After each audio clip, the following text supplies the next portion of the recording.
কালনা থানার অন্তর্গত ধাত্রীগ্রাম পঞ্চায়েতের সরাসপুরের কাছে বিয়েবাড়ি যাওয়ার পথে বরযাত্রীর গাড়ি দুর্ঘটনার মুখে একটি মারুতি গাড়ি একটি লরিকে মুখোমুখি সংঘর্ষ হয়।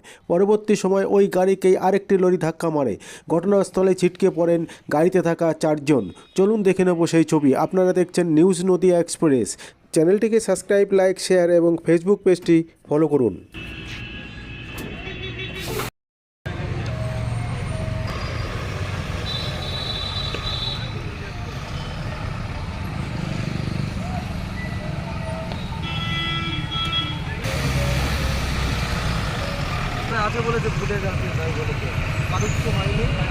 কি ছিল, আপনারা কোথায় যাচ্ছিলেন?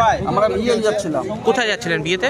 বিয়ে কালনা হ্যাঁ হ্যাঁ, দিয়ে যাবার মুখে বেশ সরাজপুরে আমাদের গাড়ির পিছন থেকে একটা লরিতে ধাক্কা মারে। প্রথমেই গাড়িতে থেকে যায়, গাড়িটা আড়ে হয়ে যায়, পেছন থেকে আরেকটা গাড়ি এসে ধাক্কা মারে, দিয়ে মাথা ঘুরিয়ে দেয়।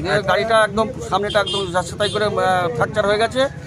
আমাদের লোক কিছু নামাই পড়ে গিয়েছিল, ছিটকে পড়ে গেছে। আপনাদের মোট কজনের লেগেছে?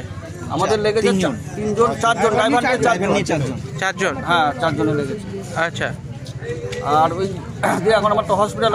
আর বাকি সকলেই কি ভর্তি হয়েছে নাকি? ভর্তি হয়ে দিয়ে গিয়েছিলাম, একজনকে ভর্তি করেছে, বাকি এখন ইঞ্জুরি ব্যাপার তো ছেড়ে দিয়েছে। এখন যাই দেখি, এখন কালকে আবার আসতে হবে। কি নাম আপনার? আমার নাম খবির আলী শেখ।